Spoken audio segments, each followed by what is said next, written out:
You are on an island off the coast of another bigger island that used to exist near the North Pole of Earth. It's a small island, and only 50 other outposts are out there, manned by 49 other people. There has only been one continent on Earth since its beginning, Asia, with China, East Africa, and Oceania being the main parts of the continent. We have some proof of prior continents existing before the child got to them. Your job is simple. Kill the child.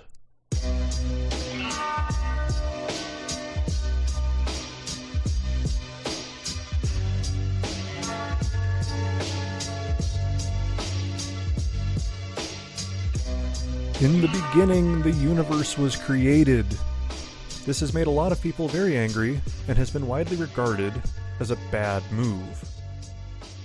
That's right, it is week 42 on SCP Cafe, and I'm your host, Blue Soul, SCP Wiki moderator, chat administrator, subreddit moderator, author, loving husband, dog petter, Cologne aficionado, Tottenham Hotspur supporter, breaker of things, and fixer of other lesser things. God, I got this computer together over the week. I'm recording on it, actually. to nobody more surprised than me that this thing is actually ready to go today. I will kind of note that things look and feel a little different on my end, and I suspect it's going to sound just a little bit different on your end as I kind of get things dialed in.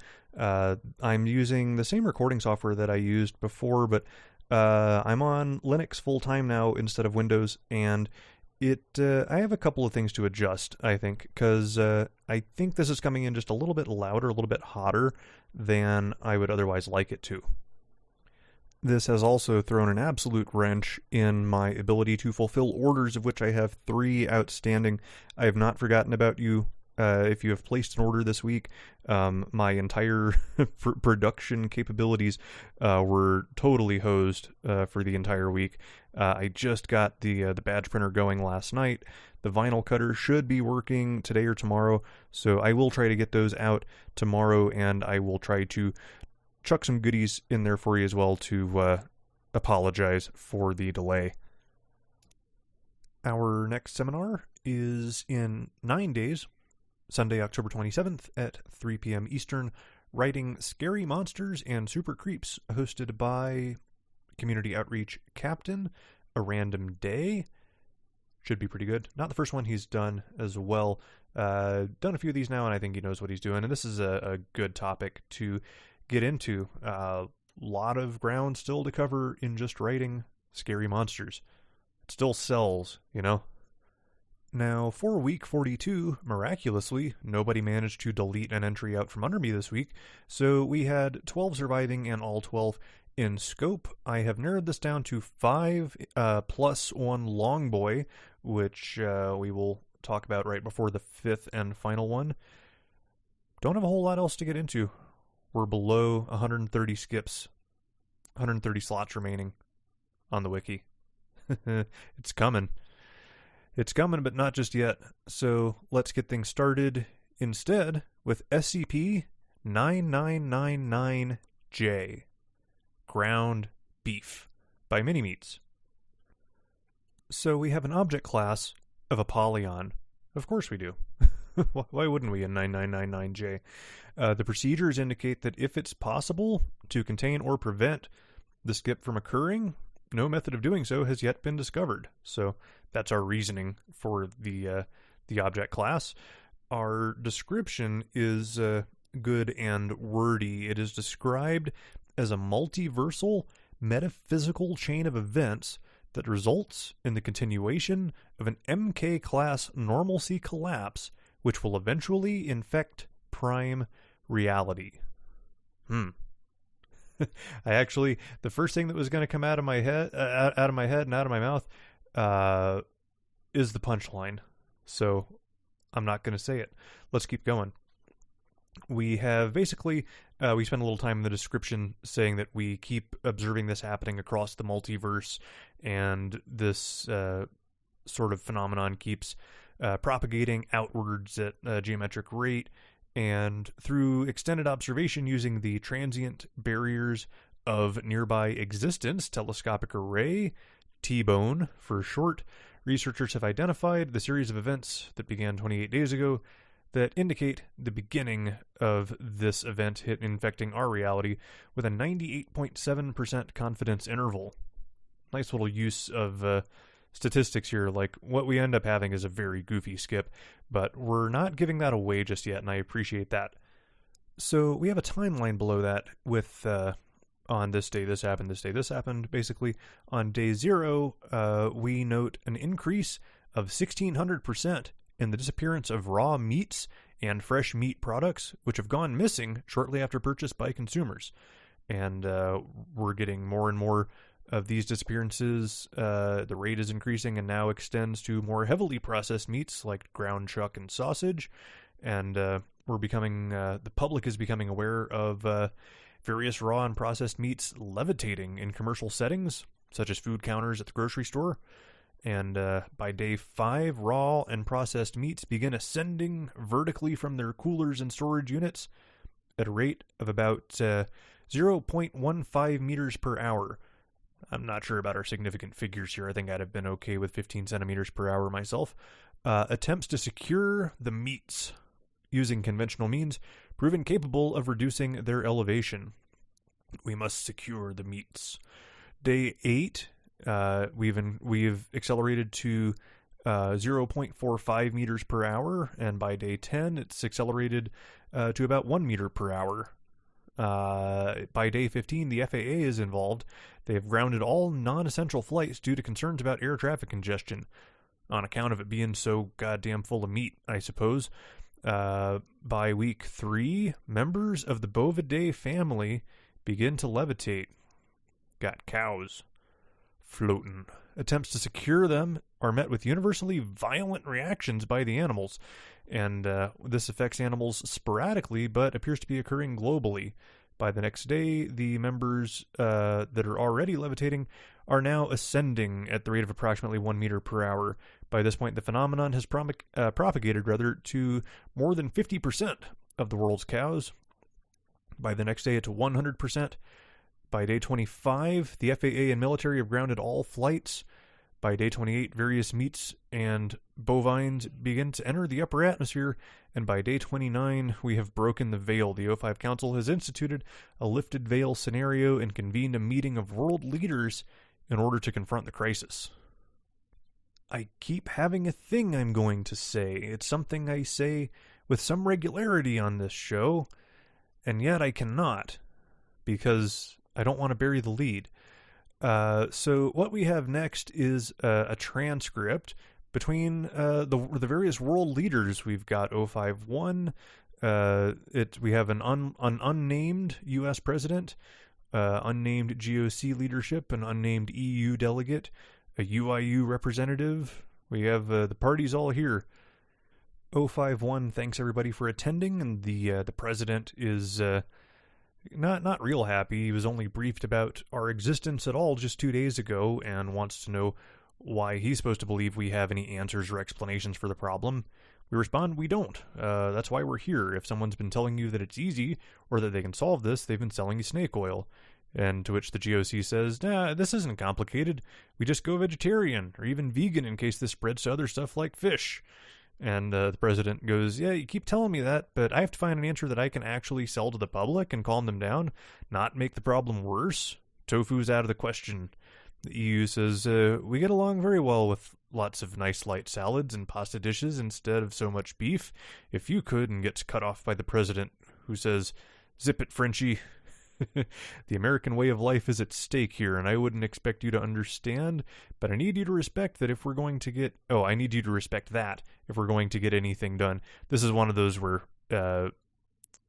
reading it as you kind of go, that sentence might need to be reworked, just because I was kind of expecting there to be...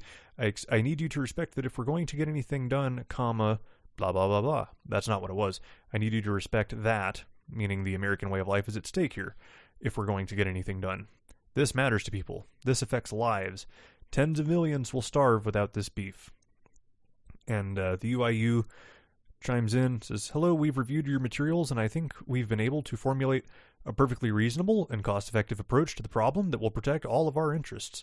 And to which 051 replies, "Please be quiet, UIU." And the GOC says, "All right, Foundation, tell us what we do know." And I wish this had said, "Tell us what we do now," just to be just a little more campy. So 051 says, "The fact of the matter is, about a month ago, all other realities started to have their meats levitate and then ascend. We don't know why, we don't know who or what started it, and we don't know how far it'll go. All we can say for sure is that this is going to happen here, and it's going to happen soon." The EU says, "So you're saying you don't have any way to reverse this or prevent it once it starts?" The 05 says, "That's correct. We don't know how to stop it, and we don't know how this ends." The GOC says, "I really hope we can resolve this soon in some way that all of us will find satisfying." 051 says, "Yes, we do too, and that's why I've gathered you here today to lay everything out. The way we've seen everything building up, we feel leaving here with a resolution is really important." The EU delegate says, "Well, one thing my constituents cannot stand for is to simply have this event end or pass us over with no real release of this tension. We, that is to say the people reading my report, are going to demand answers." And 051 says, "I understand, but frankly, you're not entitled to them if we can't find them. And I'm under no obligation to share anything with you unless you help me find a resolution here." The U.S. President says, "Hey, partner, nobody wants that." And 051 says, "Of course, and I don't want that to happen either. But what choice do I have when the stakes are this high?" End article. God damn it. So I talk a lot about build up to payoff ratio, that if you're going to depending on how strong your punchline is or how strong your hook is, you have more leeway to have a longer or shorter build up to it. So this, when your payoff is a shaggy dog and a pun that I somehow, I'll admit, didn't see coming. Look, I wasn't well. I've been sick for a few days. I read it and I was like, oh no. Curse you, mini meats.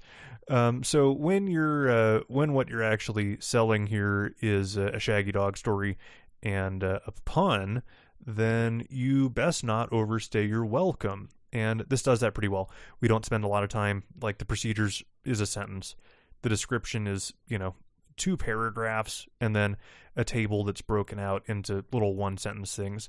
And so what we actually have, the meat of it, the joke, is pretty compact. Like, it's this is really good. This is the sort of thing that when we say that a joke article has to do everything that a main lister does and still be funny, this is a good example of what that kind of manifests as. That particularly in the initial description here, it looks very much like a main lister. And then even through the timeline, and it's only when we get into this transcript that the humor is more evident.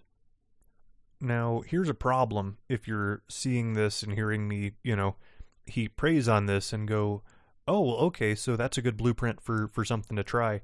I'm going to say there can only be so many pun J articles in any given time, and the worse the pun is, the longer the statute of limitations before we can have another. I'm going to say don't do this for like 5 months.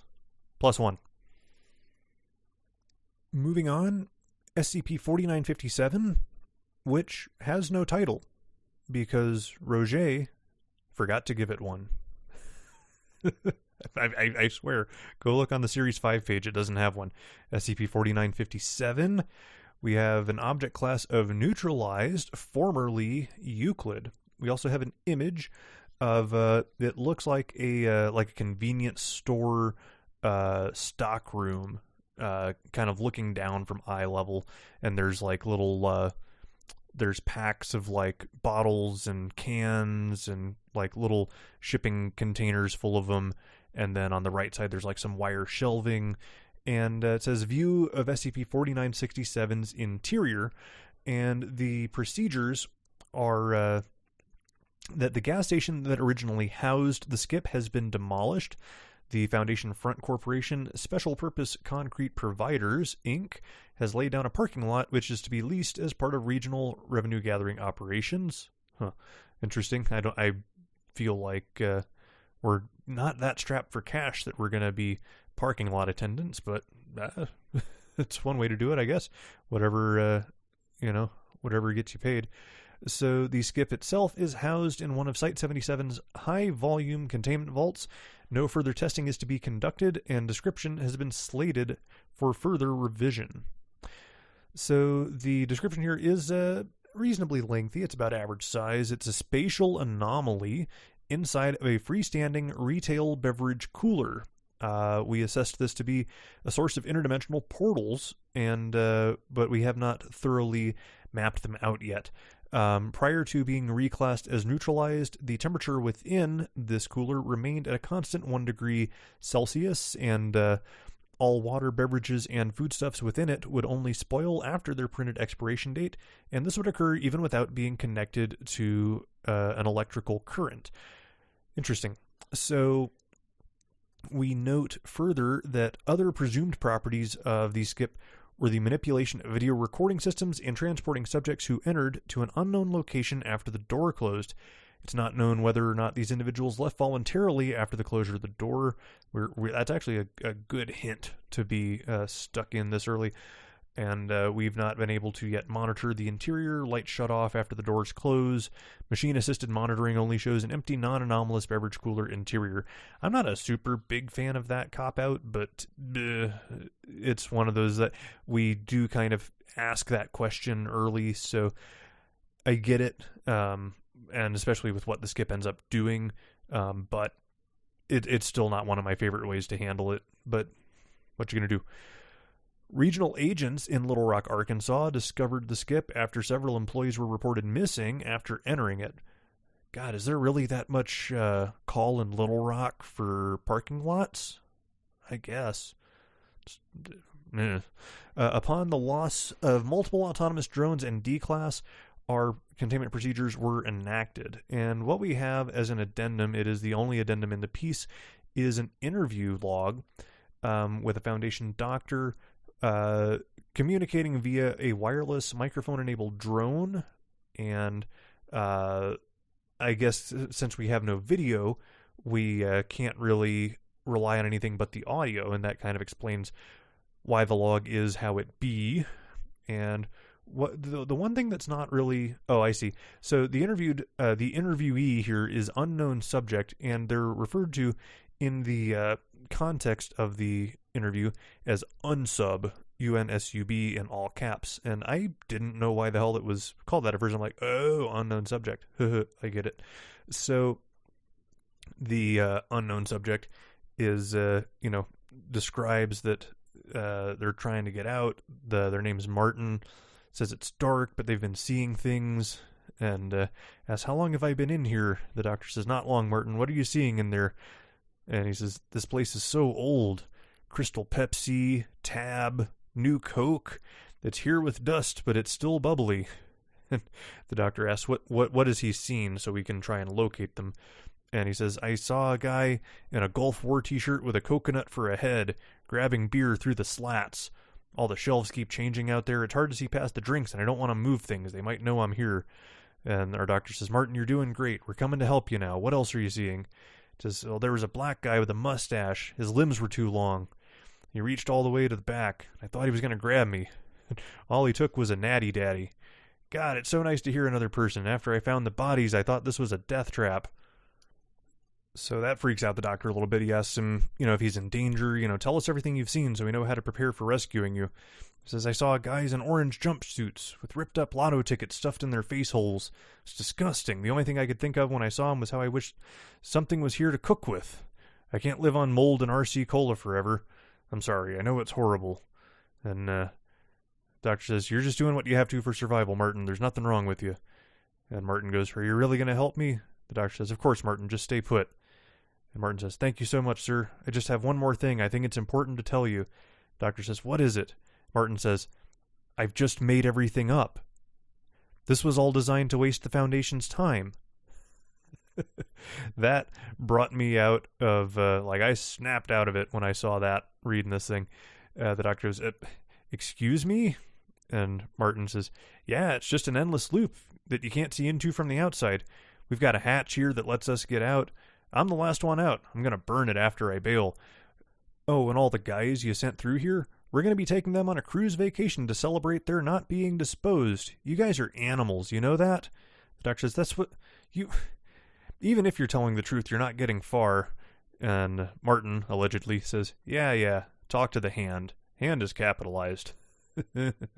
So we end the log there, and in a closing statement, the skip has been reclassed as neutralized. All individuals known to have been lost to 4957 are considered persons of interest and are to be detained immediately upon being discovered. As of September 18th, 2019, none of these POIs have been returned to Foundation custody. End article. I've had 2 Shaggy Dog stories out of 2. Man, so what I really like with this is that this felt like a very standard, and this is going to sound kind of weird, but I was about to say it sounds like a pretty standard Roger piece, vivid imagery, and I was kind of wondering what we're doing here. I'm like, this feels like we've seen this before, and then hits us with that. I just made everything up. This was all designed to waste the Foundation's time, and figured lead him in long enough to send some D-class in to try and scout things out, and then the jig is up, pull the plug, get them and get out. It's fun, and we have hand being capitalized, but out of the article, it's not tagged with Serpent's hand, so it's like, are they actually with the hand? Are they trying to kind of claim it as part of them? I don't know. But I do like when I get caught totally off guard, and that was very much the case with this one. So I appreciate about that. I appreciate that about the piece quite a lot. This is a +1 for me as well. Now, before we move on, AIS Mallard would like to plug SCP-4882, which was a bubble pick. It was the last one out back in the Week 23 show, which is still one of my favorite shows I've ever done. What he has to say about it: 4882 was a first-timer piece, which unfortunately didn't make Cafe several months ago. It's about leap seconds, a convention in computing to adjust precision times, and tells an engaging story with broken god lore and real-world events. This one was super ambitious. I really, really enjoyed how they tried to tie a bunch of things together. In the end, I didn't feel like it was a great fit for the show, and there was also a lot of strong stuff that particular week. So yeah, this was and this was one of these where I almost feel like I should do something in the vein of an honorable mention or oh, by the way, you should check out this too, but I haven't really come up with the way I want to handle that. So suffice it to say, perhaps we're a couple of dozen weeks late in giving it the praise that it's due, but yeah, very good piece. SCP-4882 by Lambda Fairy. Moving on, SCP-4607, titled Whalefall City by Kenoma, in their debut on SCP Cafe. We have an image of what looks to be... Well, I was very surprised to see this image because I felt like I knew what it was immediately. It looked to be a whale carcass in the deep sea with hagfish swimming around it. This is something that I'm kind of sort of fascinated by. Deep sea stuff, in particular. If you're curious about it, it's one of these where as much as we know more about the moon than we do about our own oceans, more than a mile down. Blue Planet has an episode called The Deep, narrated by Sir David Attenborough. If you're ever interested, it is absolutely fascinating. And on first glance, I thought this was a still from that show, and it may be, but it could be something that was actually properly licensed and released. So the image is sort of blue-green, and a hagfish, which, if you haven't seen, is sort of an eel-looking thing. They're invertebrate, and they actually can eat. They eat at dead whales. They die. Where do they go? Well, they fucking fall. They land on the ocean floor, and whole ecosystems come from that one dead whale carcass. Whole things you'll never find anywhere else outside of carcasses of whales. And these things will go like sort of latch on to like they'll try and get a bite on the whale's fat and basically wrap themselves into a knot to get extra leverage. It's all really cool stuff. And there's all sorts of neat things with little like everything down there is translucent at a certain level. Really, really cool stuff. And so this, if it wasn't obvious by now, was right up my alley on its base premise. So we have an object class of safe. We have procedures that indicate that 2 deep-sea surveillance drones are to be deployed for monitoring -A. Vocalizations recorded from skip specimens during deep-sea surveillance are to be submitted for analysis. It's an interesting use of tense there. Normally when we do these procedures, we sort of set them in current or in the past for what we're doing right now to contain them or how to contain them. The R to B is interesting. It doesn't actually change anything. Like that wasn't an intentional sort of screw of the format. It's just that without anything in the past or present tense, it sounds as though we're just finding out about this, and that's not really the case with the piece. So the skip is described as a complex, localized ecosystem of anomalous deep-sea organisms inhabiting the carcass of an adult gray whale designated -A. This ecosystem is composed of hagfish, sleeper sharks, abyssal sea cucumbers, squat lobsters, and bone-eating zombie worms. That's surprisingly close to proper scientific tone.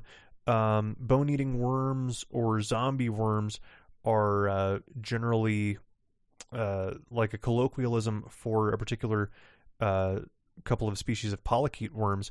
They are either called one or the other, though. They're usually, I don't think I've ever heard of them called both, bone-eating zombie worms.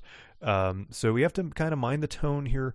Would be a good place to use some, proper names for them, and, use binomial nomenclature.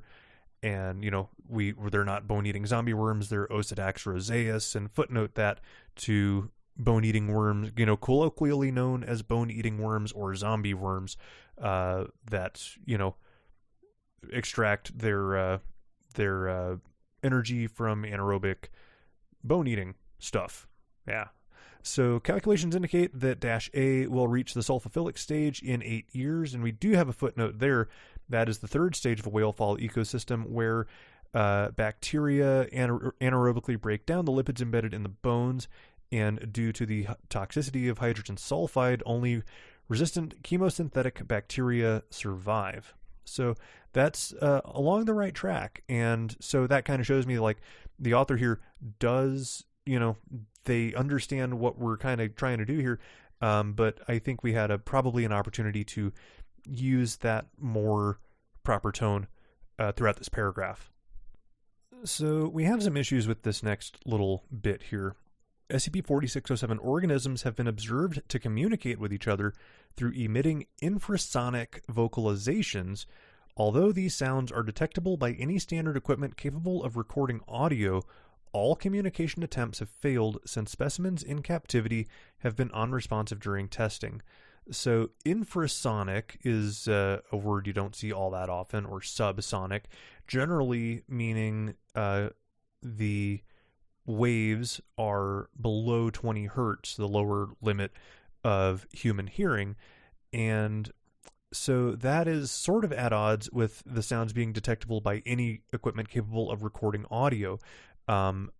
Quite a few microphones have lower limits as well.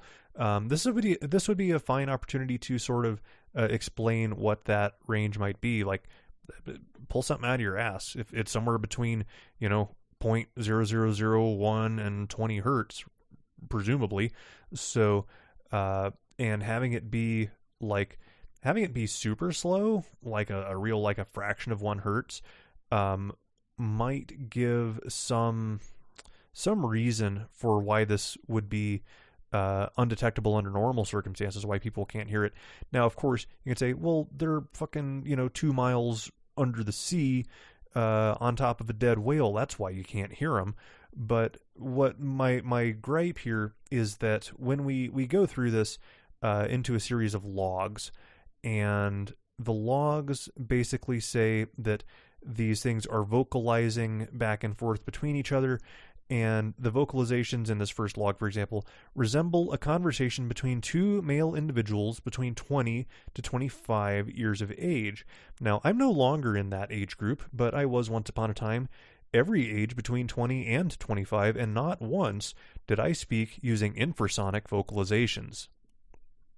Now, when you're a writer, I get that this doesn't feel like a super interesting part of the story. It's, I have a story I want to tell. I want these things to talk. How do they talk? I don't know. It's a worm and a fish and a shark. How are they going to talk anyway? Well, this is the trouble you run into when you sort of, if you haven't really thought that through, of how they might communicate in a way that we can detect it and, while still moving the story along. If you don't spend that time doing that due diligence, you can end up making your readers go, well, hang on a second, wait a minute, that doesn't sound right. In our second logs, it says it sounds like conversation between two males and two females between 15 and 20 years old. And the third one, one female between 15 and 20, and a human male between 50 and 60. And if this is, I think what we're trying to do here is sort of put the voices in your head so you can hear what they sound like. But that is not terribly interesting. When I'm being told exactly what I'm supposed to imagine they sound like, that is less interesting than being able to do something with what they're saying. There's a lot more room to navigate with that, and let people, come up with this on their own. Like a male individual between 20 and 25. Well, I know an awful lot of those people. Most of the people I work with are younger than me, and that doesn't help me a bit because none of them really sound alike to me. So, if you have to sort of consider what's actually important in the story you want to tell, and if this isn't important, if it's not directly relevant to moving the story along, consider whether it's worth including at all, because everything you throw in like this is an opportunity for sort of breaking the disbelief that your reader is suspending for you. So the gimmick here is that they're talking in fairly colloquial English. So what are these two? These are two hagfish. The one hagfish says to the other hagfish, "The worms are here again." "No way. Since when?" "I don't know, but Chief is pissed." "Yeah, the whale's going to reach the sulfophilic stage faster because of them." And the other thing that we're doing here is there's no punctuation, there's no commas, there's no ending of sentences with any sort of punctuation marks. It's a very odd sort of transcript, and this is a transcript. We're being told directly that this is a transcript of a recorded conversation, and those generally include punctuation and punctuation marks. So if we're just trying to sort of give something a little different for the reader, then we kind of need to do something other than call it a transcript as well. So this first log ends with them sort of checking out the camera, the submersible that is filming them, and they're kind of surprised by it, doesn't know what it is. "What is that?" "It has lights. It's called glowing." "What do you think? What do you think is that?" "Maybe another whalefallist." And says, "Oi, what are you, man?" Silence for 22 seconds, and says, "It seems dead." Said, "Yeah, let's head back."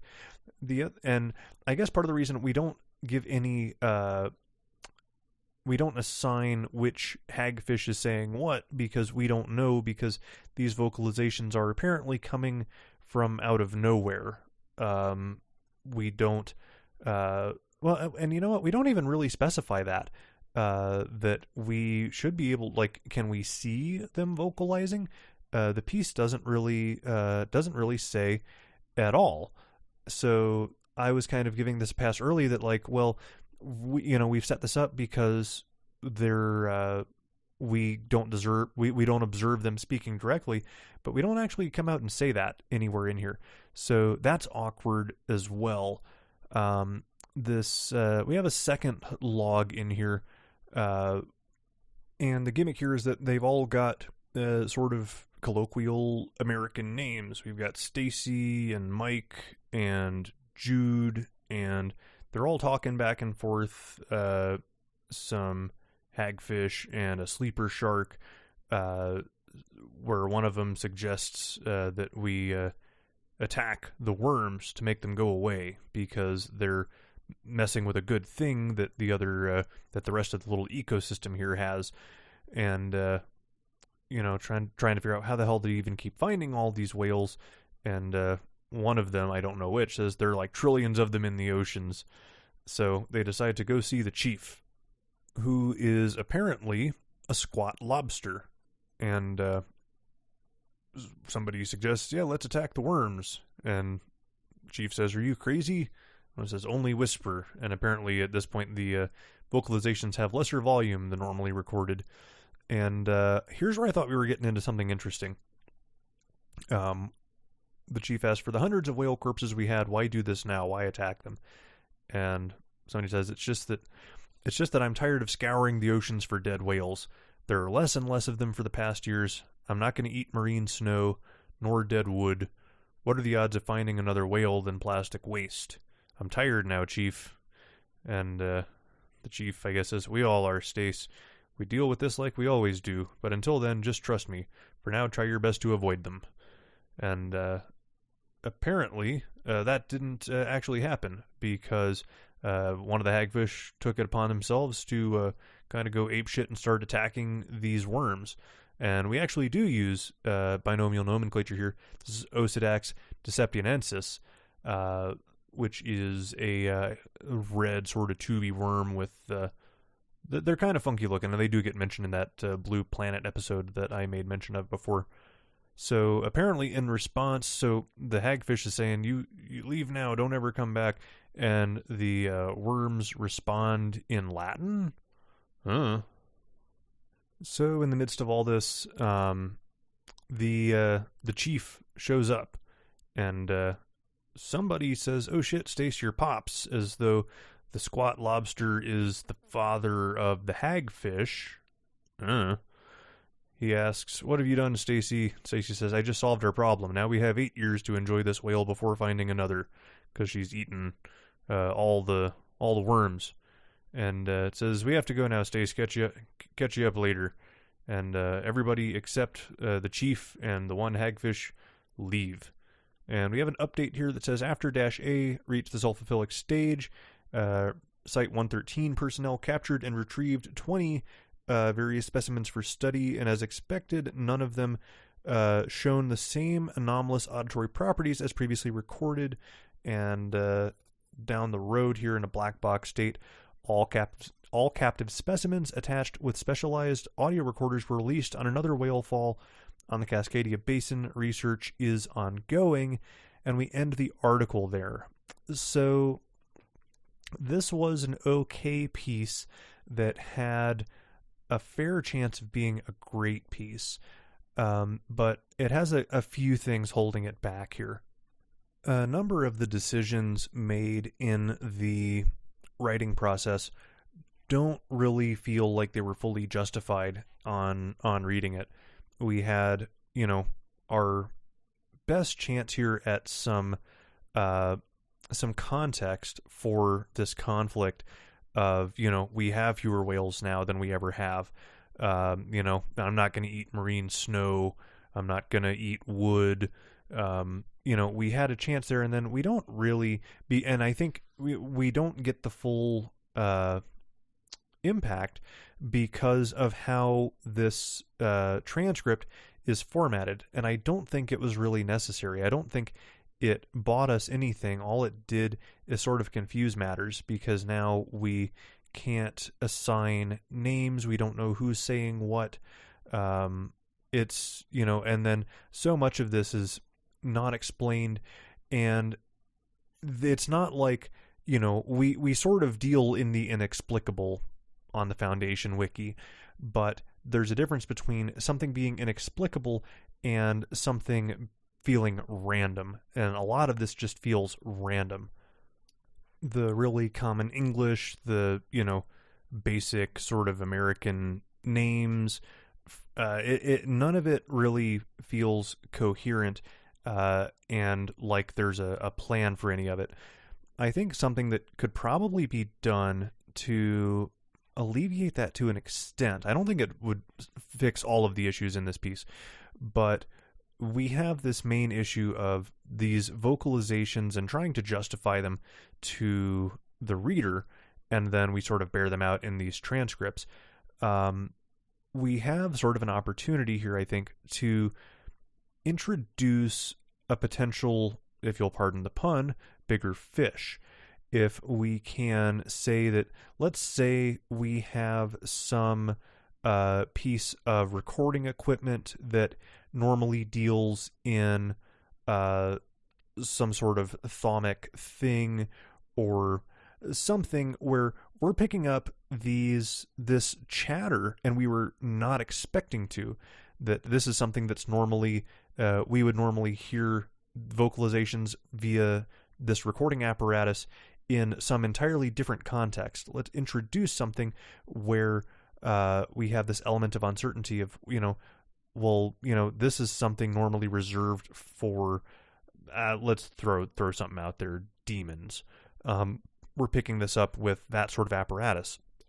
So then we're fully justified in formatting the transcripts however we want, and we can make the reader wonder if we have a deeper connection between these guys. They're somehow, endowed with some level of intelligence that lets us explain away why they might be named a certain way, and so on and so forth. We've already got, some of these things are speaking in Latin, so we're actually not even too far off the mark for trying something like that anyway.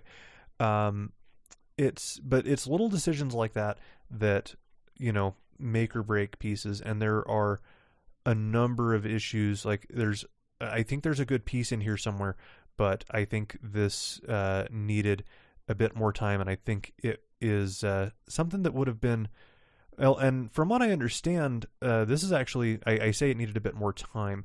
That's not always the case, because I know this one actually has been around for a bit, because I was making mention of it on Cafe in the chat, that one of the members in there had taken a look at it months ago.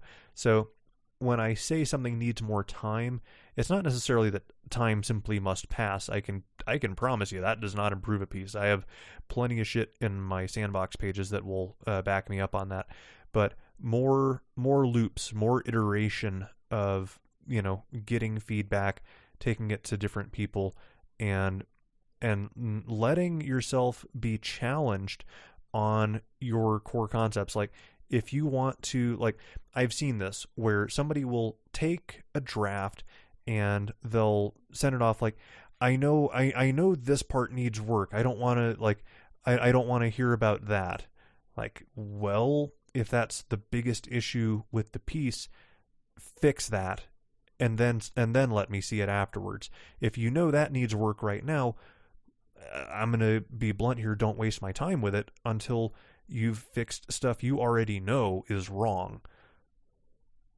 Little soapbox moment. But that's something that I think a lot of experienced people that are in the position of giving critique and feedback on things would agree with. That, if you know the piece has issues right off the bat, address them. And if you don't know how to address them, that's something that I think people can really help with. People get really burnt out on trying to green light and critique whole big concepts. But if it's just, I need to figure out how I'm going to convey this dialogue between, deep sea fish. How do you guys have any ideas? That's the sort of thing that I think people can really pitch in for, and you'll get all these wild ideas that you would have never thought of. So I'm a huge sucker for deep sea stuff, obviously. So on that premise, I was predisposed to like this, but there are a number of things that are holding this back from being a great skip. So this averages out for me to a no vote. Moving on, SCP-4706, titled An Array of Nonsense. This is also by Mini Meats. He's on here twice this week. So this one has a bit of a format screw going on. We go in, there is no actual skip to be found on the SCP-4706 page. What we have instead is a warning that indicates the following page contains a potential Class 5 cognitohazardous or memetic threat to normalcy. Any attempt to describe or discuss the object contained within may only be done indirectly, referentially, and without the aid of numbers or numerical descriptors. As such, we recommend the object within SCP-4706 as a safe means of reference. And then below that we have another notice. This is from Ryza, noting that access to the interior article can only be established from one of two air-gapped computers and requires the use of a specially constructed numeric passphrase, and if you are incapable of reciting the full passphrase upon exit, you will be subjected to total neural neutralization. That is about as high stakes as I've ever seen a lead-in to a piece, like for you, the reader. So amnestics have proven to be ineffective in combating the spread of this anomaly, and such admittedly extreme measures are our only reliable defense. This is your only warning. And that's signed from Maria Jones. She's got a lot on her plate these days, it would appear. And we have a little link, established database connection. So what we've actually got here is an offset page. So this is the second offset, and this is the only offset beyond that header. And the item number listed within says the object contained within SCP-4706. The object class is Euclid, which is very interesting given how high the stakes appear to be right off the bat. So kind of keep that in mind as we continue through this. Our procedures are about 3 paragraphs worth. Make note of the Baltic Savings and Loan Bank of Manhattan has been seized, as well as adjacent properties, to effect containment. No attempts to access, explore, or research this quarantine zone will be approved until and unless effective countermeasures against the anomaly within can be developed. Information about it is stored within an encrypted high-availability database in the Ryza wing of the Foundation's site with the greatest number of employees. See what we're doing here? It goes on to say access to this database, as well as access to the approved viewing room, requires approval from employees classified with high rank, as well as employees who are members of Ryza's governing board. So we are deliberately skirting around the use of numbers. And it continues to say, after viewing has concluded, personnel are to speak all of the digits used in our base number system. The attendant AIC will acknowledge this effort and then prompt for repetition of these digits. If it is not carried out in a timely manner, neural neutralization will occur. So I like how we're kind of, we're very intelligently going about conveying all the things we need to convey, while also making it very clear that you are not to use numbers in this piece. So it's got sort of a 2521 or even kind of a 4000 feel to it as well. So the description here is that the object contained within SCP-4706 is a highly contagious cognitohazard of an unknown origin that affects the ability to comprehend numbers, and those affected by it have their conceptual and perceptual understanding of any given number permanently destroyed. Due to this unique effect, acknowledgement of symptoms often leads to the rampant spread of the effect. So that's a problem. It continues any level of communication with either a carrier or infected media is sufficient for transmission, even the subconscious use of numbers with direct reference to an infected subject is capable of spreading the effect.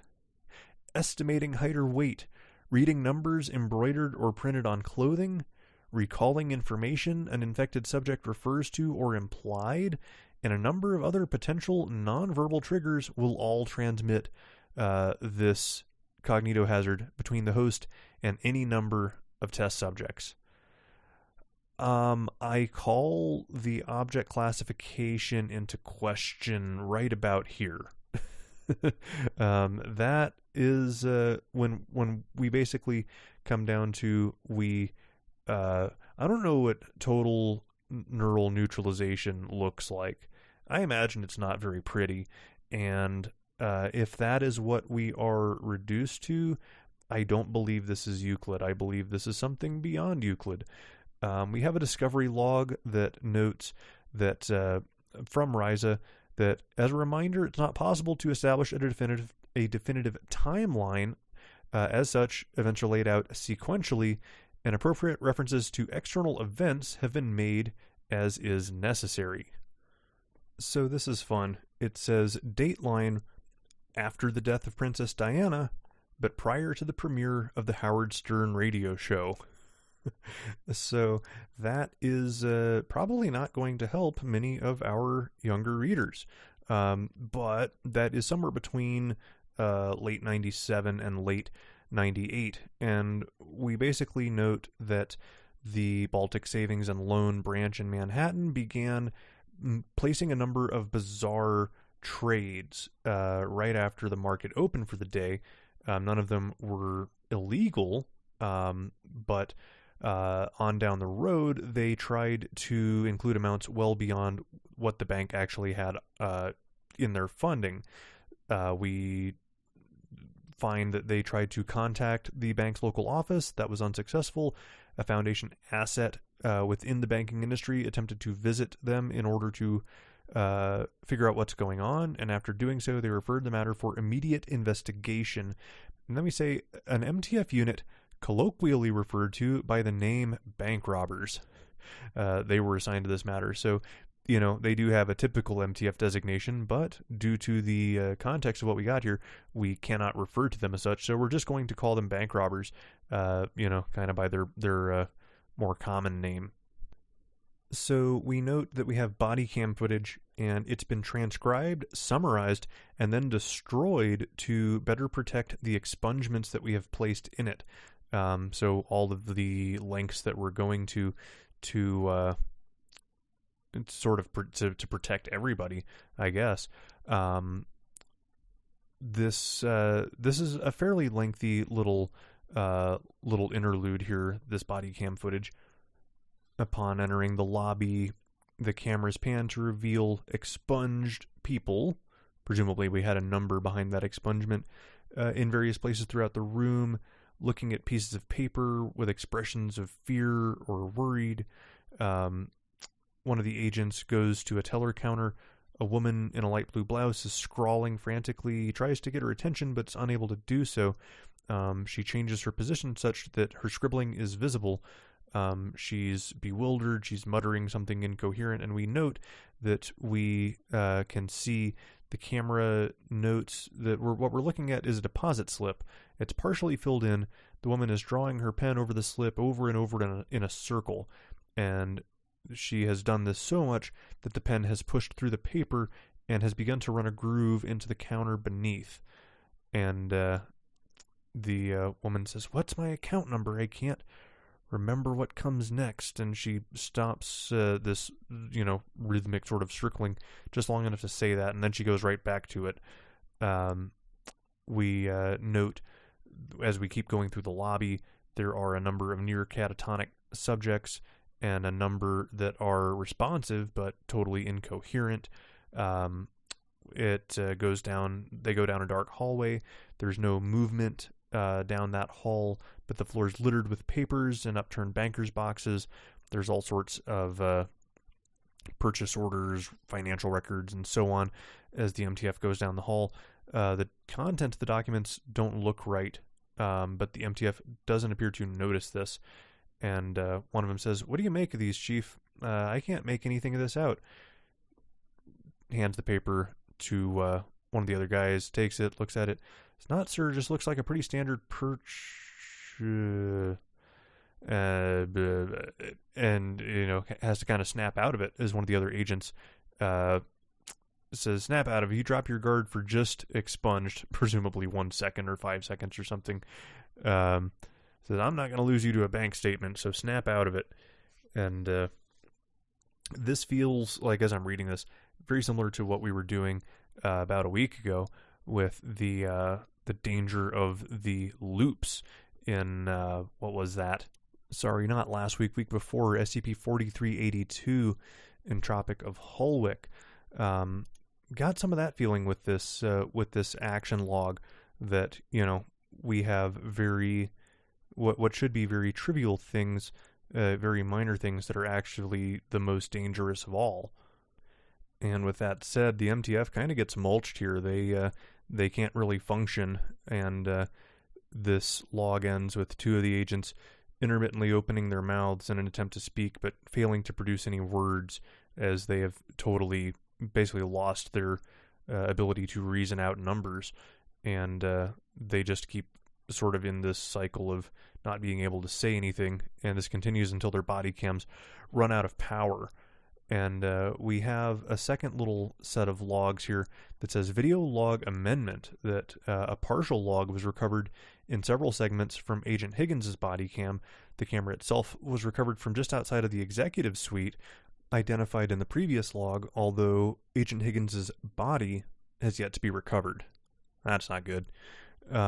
So we note that a majority of the footage was corrupted due to magnetic interference, but a good chunk of it was recoverable, and we've transcribed it and then destroyed the original to protect the expungements and minimize the risk of infection. And this is all very, very trippy stuff that we get. Agent Higgins approaches this executive suite door and opens it, and is immediately lifted off the ground and pulled into the suite at a high rate of speed. As the door grows smaller by perspective, he screams and flails his arms. The camera's washed out by white light, and a few seconds later, expunged seconds later, according to the article, a collision is heard, and then a low rhythmic thrum, and he climbs to his feet. Standing on an unknown surface, it reacts to his shoes as if it were solid, attempts to survey the surroundings, but it's a featureless white void, and magnetic interference shorts out the record beyond this, and it resumes some amount of time later. Higgins is walking somewhere, a non-identified direction. In the distance, expunged number of small but distinct dots are seen. They grow in size as he approaches them, and some of them grow in size at a rate faster than the others as they rush to meet him. The body cam can't focus on them, given how quickly they're moving. They begin to appear as an indefinite mass of rapidly rising, falling, expanding, and collapsing pylons. And as they encroach upon the agent, he attempts to backpedal and escape. He's unable to. Static interference cuts the feed until one last time he appears to be released from the grip of these entities. Before him is a large mass of writhing, undulating pylons comparable to the apparent size of the USS Iowa. This was a strange sort of referential scale here. And I'm a little more up to what the military is up to than I think a good number of folks, and that doesn't mean a thing to me. So I don't know. I don't know what you use instead of that, but I found it to be an odd inclusion anyway. So we note that more of these entities are observed. They're merging and splitting off of this central entity at a steady rate, entering and leaving from somewhere off camera, and this rhythmic thrum is become much louder. Higgins says, "What do you want?" And this central mass moves a little bit closer. It restructures itself. Certain pylons are pushed up. They're more, they're distinctly visible. They're showing a pattern, but it's not really clear what the relevance is of this pattern. And they do this for a little bit, and then return to the mass and it sort of repeats itself. And he's trying to, figure out what they want is, what do you want me to see? And it just keeps, this keeps happening. Just random things popping up, going back down. New ones come up, new ones go down. And he finally asks, do you know my language? And he finally recognized something. He goes, that's binary. I recognize the machines where I come from use the same thing. And if you could just...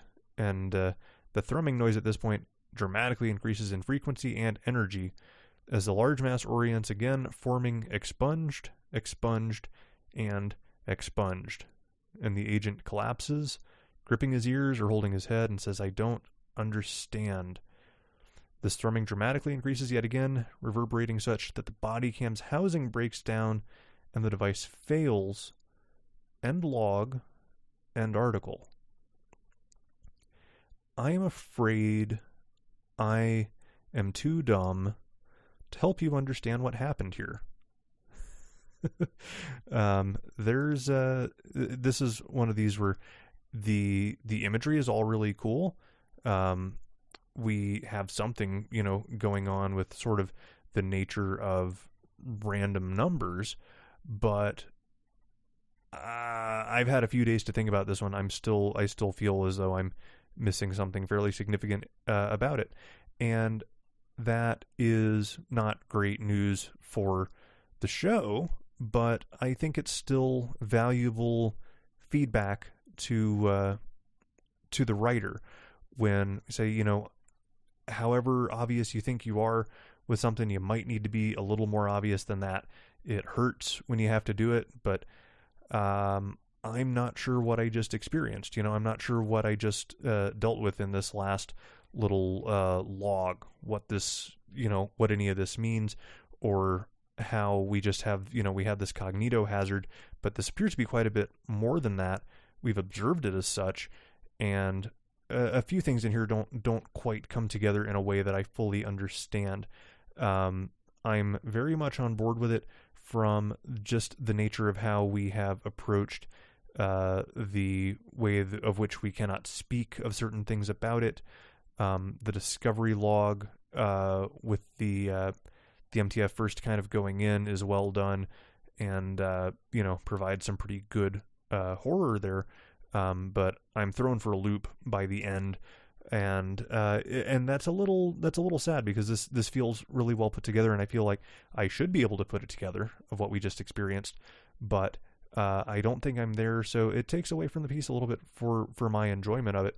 But I will still give this a +1 on the effort put in, and the high points in here were good enough to fully merit that as well. Before we get into the last recap skip, we have the Long Boy of the Week, SCP-4608, titled Appleseed by Dr. Akimoto, who has been on really on fire the last few weeks. This thing is a little slice of American history interspersed with an action log that feels straight out of a summer blockbuster. This is a great example for how a piece doesn't have to try and break a bunch of new ground. If you just want to, have an awesome action movie-esque action log, that can carry a piece. This piece is doing really well. And what we have is sort of the this is what happens when if you cut down enough trees, eventually the trees just might cut you back. And I'm informed by numerous people in the SCP Cafe chat that I would be remiss to not take the opportunity to properly name this the Gorax. Alright, last but not least, SCP-4932, titled Sadly, Nothing Lasts Forever. This is by Western, and we have an image of what looks to be a picture taken just sort of from a street corner or a driveway, looking out onto a little, like a little 4-lane road, a couple of cars, real light traffic. Looks like, anywhere in Middle America. And the caption indicates this is SCP-4932 as of May 10th, 2019. Not really clear what in this image 4932 actually is. We have an object class of safe, which is pretty interesting given where we go from here. And procedures note that the skip is to be overseen by 2 researchers who are to record events that occur in -1's life, including events viewed as boring or irrelevant, and a file for every human discovered within 4932 is to be created by these researchers. This file needs to describe their facial features, hairstyle, most commonly worn clothes, any jewelry, and personnel are also to note that many -X instances are undocumented, despite having appeared within 4932 in the past. That sentence is a little clunky, and I don't think it really conveyed what we wanted it to. Not sure off the top of my head how I would reword it, though. The skip is described as a small handheld device made out of plastic. Research into its internal components has been postponed due to fear of permanently damaging it. However, from what research can be performed, it's theorized that the internal components are non-anomalous as a whole. On the back, the word Samsung is scratched out, and Prototype 55 in all caps is written above the screen in permanent marker. Not a big fan of the strike through permanent marker blah blah, but it's been a while. I guess that's okay. Since 2001, the skip has been playing the first-person perspective of an entity referred to as -1. They are, at the time of writing, an 18-year-old male named Smith. -1's nationality and ethnic background is unknown. Every non-metaphysical entity or object that has appeared on 4932's screen does not exist within baseline reality. This includes physical locations and geographical history, but does not include intangible or esoteric concepts, the laws of the universe, gender, humanity, the afterlife, etc. All proper names, including brands, locations, and the country itself, have been replaced with very generic descriptions of the name. For example, all soft drink companies are named Soda, all streets are named Street, and the country the skip lives in is named Country. Now, we say here the country 4932 lives in, that should probably be -1. I think there's a few times where we kind of mix that up here. So anyway, -X instances, these people that apparently don't exist, all appear to speak English with a Dutch accent. There appears to be countries outside of country, which are all referred to as nation. -X instances can distinguish between each country's name by an unknown method. It seems like that ends up becoming really important, but in the moment when you're reading this, we're talking about countries and nations and so on, it feels like we are answering questions that weren't asked. The issue is that they weren't asked yet, and this probably needs to get either moved down or hinted at further up in the piece that this is relevant and very important to what's to come in the piece. We note that each of these -X instances is basically either John, Jane, or Justice Doe. They have no name beyond that. We have a line here that says 4932's purpose is currently unknown, and that feels kind of tacked on. I don't think that actually buys us anything. We go to an addendum. We note that 4932 was discovered at the bottom of the Pacific Ocean floor, 20 kilometers north of the Bikini Atoll in 2004. It appears to be completely waterproof, as it survived being at the bottom of the ocean for presumably 3 years without losing function. Several hollow shells created out of steel and concrete can be seen near the location of the skip's discovery, and it's unknown how the message written on it in permanent marker managed to survive in these conditions either. So beyond this, we have a couple of collapsibles. We have 3 of them, and our first one here has a a couple of images embedded as well. One's a very pixelated image of two people with their arms around the other's shoulders, and in quotes the caption says "Go get him tiger.jpg." Really hard to see what's going on in this because it is so blurry and pixelated. Two people, light skinned. It's about all you can really tell. So this notes that we also have location of the second image way up in northwest Alaska. We have a circled area, maybe a little island off the coast, and it says location of, and then we have data corrupted in square brackets, as though we have a little bit of corruption in wherever this location is, and we mention it elsewhere in this collapsible. Ajunarman or Ajurnarman, something in Inuit or something along those lines that I'm going to slaughter, so sorry about that. So we note that a flash drive was discovered within this little Inuit village and contained several empty folders and the image of our two people. After thorough examination, we noted the person on the right is our -1. It's also been discovered the person on the left does not exist within our reality, but we don't understand how an image of a non-existent person could be found in baseline reality. However, several files within Deepwell-14, which is not elaborated on here as to what that is, describe this person, but most files were completely unreadable, only slightly protected by the Deepwell Faraday well. I like that. All the information that could be recovered was that the individual's name was Jonathan, and they lived within and then what we're starting to see as we go through this collapsible is there's data corruption throughout this. And it's just in little bits. It's not like we're not doing this to expunge away a big chunk of text. It looks like it's only, we have a couple of characters here. I believe it says within the village the flash drive was discovered in, but we have the AGE from village and the letter T from the apparently has been corrupted in this document. This was interesting to me because it was throughout this, it's very obvious for the most part exactly what is behind this corruption, which I think actually works to the benefit of the piece.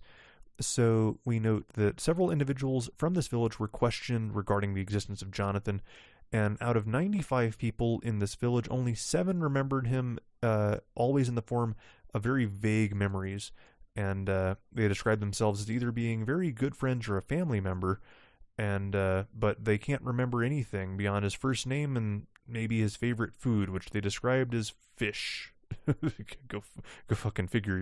You're that far out in the middle of nowhere. Better like fish. So one member of the village named Data Corrupted, interesting, stated that all they could remember are a large amount of missing posters of Jonathan and then police sirens, and then claimed to not remember anything at all for a period of 2 days. Attempts are being made to obtain more information regarding Jonathan, and we have some corruption in there as well. So we have an addendum below this that indicates by popular vote from the HCML. I'm used to that being HMCL. I don't know if this is a new thing or just a little mix up here. Administration, descriptions of -X instances would attempted to be matched. I think that's would be attempted to be matched with descriptions stored within Deepwell's 12 to 16, which all contain information regarding people from within the Canadian, Alaskan, Siberian region. We have some more corruption in here, specifically targeting heavily corrupted documents, and we did connect quite a few people. Our -X instances apparently did exist at some point within our baseline reality. And below this little list of 1, 2, 3, 4, 5, 6, 7, 8 people, we have a data corrupted block by itself, and then a reclassification to Keter pending. Now we're on to something. And we have one more below this. This is the second one. The second collapsible, and it says, this file is undergoing rapid corruption and is theorized to be completely unreadable within 5 minutes. This thing does not read well in a podcast, so the gist of it is there's corruption throughout this thing. We actually do get an interview with Jonathan, it would appear, and notes that they met in person about 5 days ago. They'd met on the internet a day before that. He managed to come all the way from his country to Alaska and talked for a bit. He said he thought the place was cool, a lot snowier than his country, and said goodbye to everyone, said he needed to leave, went behind the huge hill in our town, could hear sounds that sounded kind of like a car, but also really didn't. Hard to explain. Anyway, he disappeared when he went behind the hill. We looked for him. We couldn't find him. I went out to Tundra to try and find him, and I found you guys. And the doctor says, all right, quick question before you leave. And says, yes. Doctor says, do you have a mother? Jonathan says, no, I don't think so. I don't think I was ever born, honestly. And I'm summarizing this because this is almost entirely corrupted, but you can sort of infer what's behind all of these. So that's 2 of our 3. Our third file is altogether different. There's an audio file that plays. We have a heavily corrupted image on the right-hand side that's black and red, and there may be a person in the middle with their hands in their pockets, but it's really just an outline. You can't see much of anything here. This is so heavily corrupted as to be almost totally unreadable. The gist of this thing is that we have something of a chronology in here that is almost totally lost to corruption. But what you can piece together is that this -1 flew from an airport from its country to Alaska, and before disappearing, Jonathan was discovered suffering from hypothermia, is in critical condition.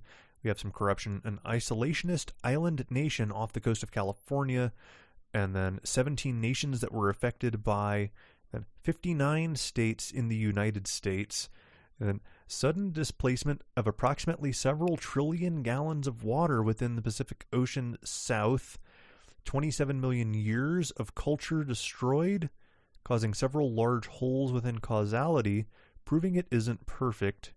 Capital city replaced by New York, and then it's really, really bad.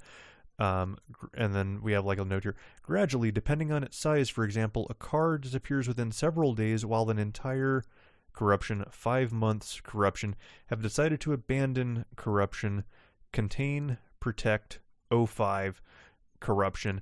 This last data corrupted is a link to an offset. This offset is Foundation Terminal 0041.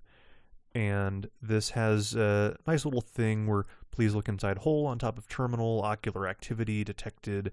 And what we're doing in this very interactive little black and green screen is accessing level 5 clearance file from Outpost 41. And we have some notes here. It suggests that when the child enters within 500 meters of your base, activate the 250 lumen lights around the base. This can be accomplished via the control panel behind you. Only attempt to repair the lights during the night. Spotlight repair and maintenance manual can be found within the top left drawer of your desk. Tools can be found in the toolbox beside the terminal. Eat only 3 cans of fruit or vegetables every day. This will last you for approximately 5 years. Use the farming chamber with the seeds found in the same area as the canned foods to grow more food. Get to a point where you can only eat 2 cans of fruit and vegetables and 1 serving of grown food every other day. Pest control is not necessary. It's ominous. If the child discovers your location and is not warded off by the lights, a pill can be found in the safe with the combination code HFSE631, which causes a quick, painless death. Only use if the child's presence is guaranteed and not an illusion. So these are our instructions. This sounds like a really, really crappy gig, to be honest. So we have one last thing in here. This is a note from a John Doe. And it reads, to the unlucky person sent to man this one outpost. Stating my name now would be somewhat of a waste of time, but if you've gotten this far, you can figure out that I was important. I will not exist, but this file will continue to exist as long as the special machine I used to write it continues to exist, and I don't even know where that thing is, so this file is secured. You were on an island off the coast of another bigger island that used to exist near the North Pole of Earth. It's a small island, and only 50 other outposts are out there, manned by 49 other people. There has only been one continent on Earth since its beginning, Asia, with China, East Africa, and Oceania being the main parts of the continent. We have some proof of prior continents existing before the child got to them. Your job is simple. Kill the child. The child's name is Smith, and he does not exist. How you will accomplish this is up to you, but take your time. You have all the time in the world. The child came from a country that did not know of the rest of the world. They only knew the several other islands that surrounded it. In 2001, it ceased to exist. The two huge continents to the very west have always existed to him, and will continue to exist to him. He lives in a normal world. They just don't exist to us. Not anymore. You have roughly 50 years to complete your task. This is what I mean, all the time in the world. At 30 years, the moon will disappear, and at 50 years, the sun. This will kill the child, but I'd rather it not get to that point. Get going. Oh, and you also have a secondary objective. Remember us. End article. I really like this piece. What I find really, really interesting is how well this line was walked. Just like I was talking about just in the previous article, how much can you give away? How much do you leave for the reader's interpretation? This, at least for me, clicked perfectly. I was able to fully follow what we're doing here, and that's a credit to the writer, because you really do want your reader to feel good about putting the pieces together.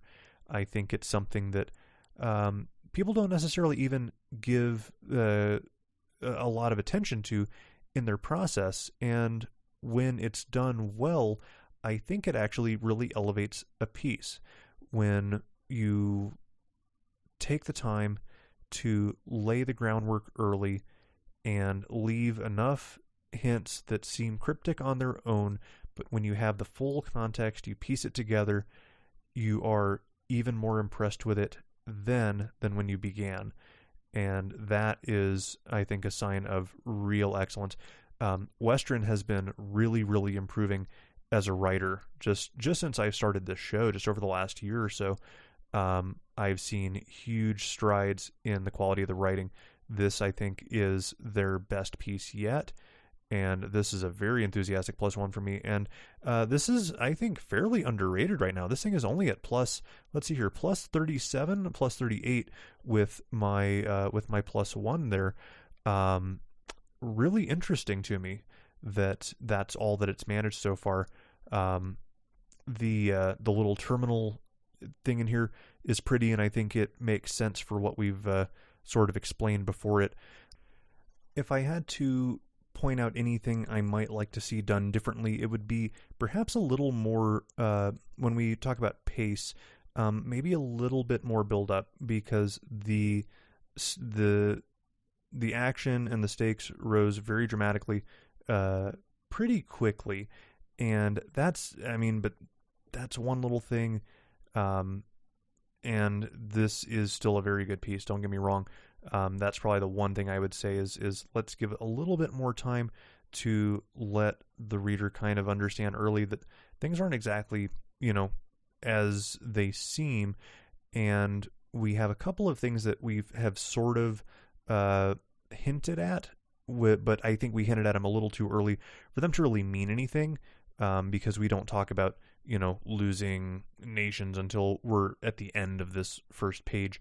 And then by the time we get to this offset where we've got all of the exposition and the denouement, that, we probably want something just in between those two to fully land what we're dealing with the reader. But that said, very enthusiastic +1 for me on this piece. We're going to go to the mailbag here. AIS Mallard asks, he states, I asked some time ago about forum providers for Project Foundation, and now that you have a local copy of all posts from Scuttle, have your thoughts changed regarding this? No, I still want to use Zenforo if possible. I think it is the right tool for the job, and it's going to do everything that we would ever possibly want it to do. The only question on my side is going to be having to do that transformation in a way that if we want it to be how old forum posts are presented, we have to basically pretend to be a lot of users. Now, I have all of the every wiki.user that has ever interacted with the wiki in any way, a comment, a vote, an article, an edit. I have everything there is to have about them that I can really get, which is to say when they joined, what their avatar is, how long they've been a member of the wiki, if they are or were. Because back in the day, apparently we allowed anonymous users, we allowed guests, we did a lot of stupid stuff briefly, and then we fixed it.